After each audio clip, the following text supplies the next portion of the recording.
Good evening and welcome to Tucker Carlson Tonight. For about 10 minutes after her general election defeat 3 years ago, Hillary Clinton appeared to retreat into contemplative seclusion. She wandered around the woods near her home in Chappaqua, New York, looking a little lost. Now, some people made fun of her for doing that, but in fact, it was a promising start. Humiliation can be the beginning of wisdom, as those of us who've been fired in public can tell you. But the period didn't last long. Before long, Hillary was back on the road for years, like the circus. So many cities, so many excuses. The Russians, let's say WikiLeaks, same thing, dumped the John Podesta emails. I have my complaints about former Director Comey. The use of my email account was turned into, the biggest scandal since Lord knows when.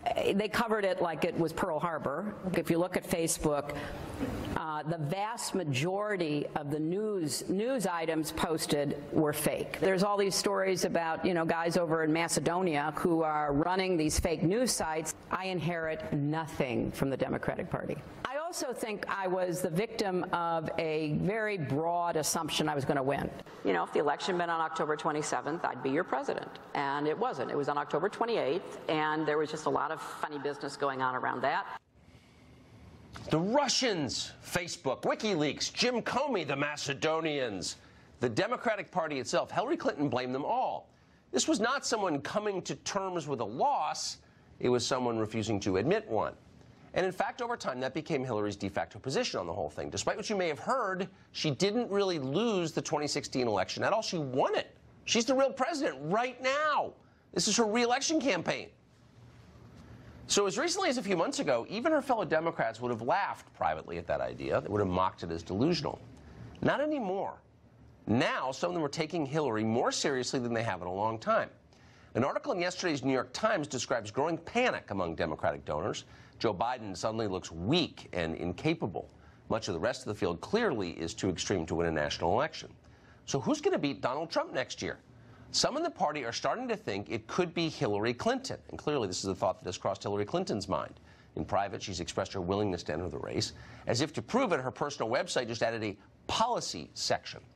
That doesn't mean she's running, but suddenly it's clear that she very well could run. So to judge the likelihood of a 2020 Hillary campaign, we're joined tonight by a man who has served for decades as one of her closest aides, Philippe Reines. Philippe, great to see you tonight. You too, Tucker. So I'm assuming what I just said and what we're hearing is true, that if she thought she was the best position to beat Donald Trump, she'd get in the race. She's not. I would take issue with the Macedonia part, but other than that, she ran for president because she thought she would be the best president.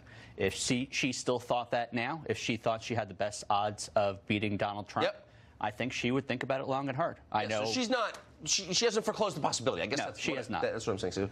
So really the question, and that doesn't surprise anybody who's followed the Clintons, right?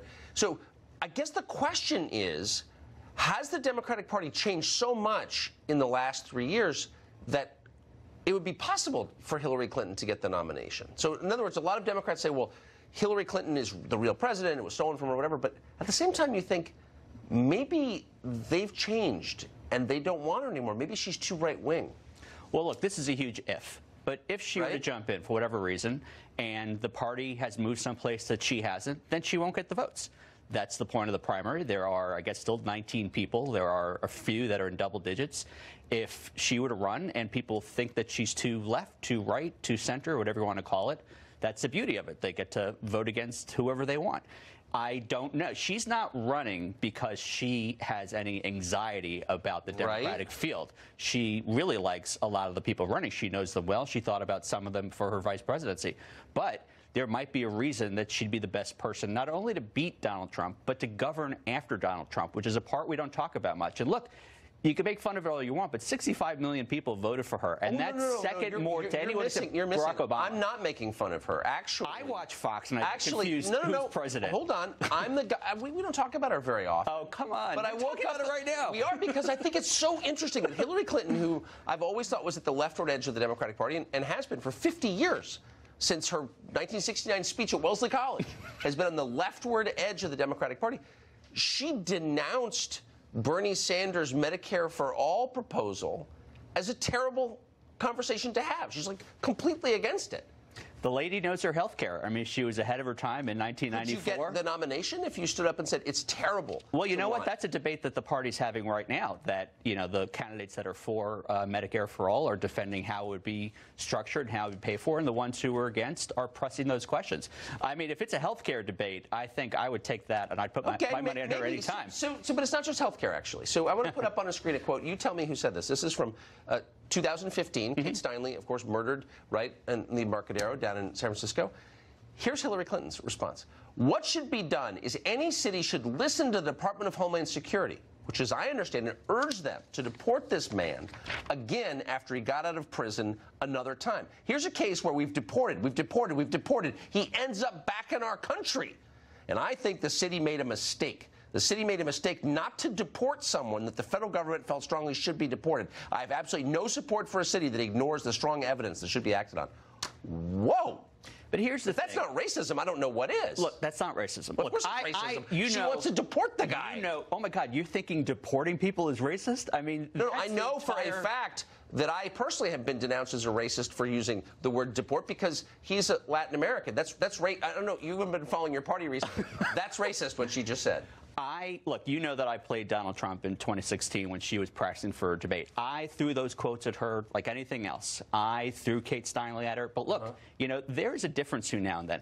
The man now has a record. He's been there for 3 years. And while Make America Great Again was really the tagline that got the most attention, he said something else in 2016, which was, what do you have to lose?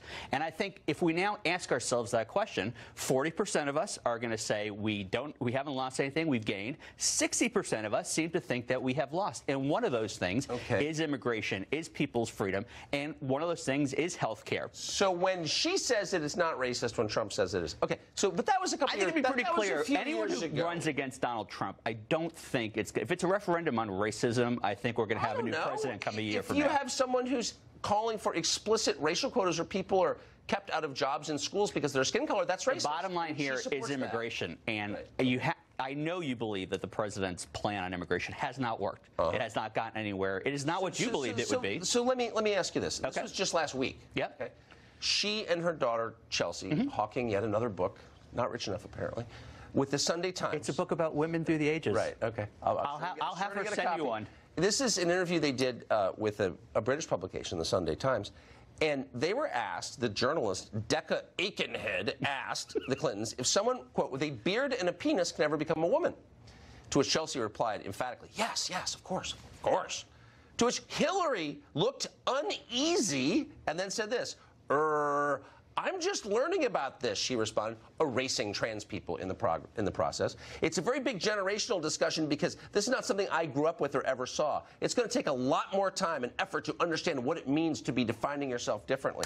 That's transphobia, if there ever was transphobia. The LGBT community knows where she stands. What do you think of that? The first thing she did when she was Secretary of State was she made sure to give passports to people in gay relationships. She made sure that if they had a health problem, that we'd fly them back. Gay relationships are different from this. Okay, everyone likes to bundle this all together. This is a very specific question about trans orthodoxy, and Hillary Clinton's like, oh, it makes me uncomfortable. That's creepy. You're not allowed to say that, Philippe. Look, well, then this is the thing. If she were to run, which is unlikely, I mean, if you gave me a choice between betting on her running or betting on Powerball, I'd probably bet on Powerball. But if she were to run, people get to decide. Is she okay? I'm sure she does. I know you do, because there's a cottage industry around her. To some extent, she might as well run. Well, she's become like the most reasonable person in the Democratic Party. That's scary. She might be the best person to beat President Pence. I'm sorry, I meant President Trump. Philippe Brain, it's great to see you. Great to see you. Thank you.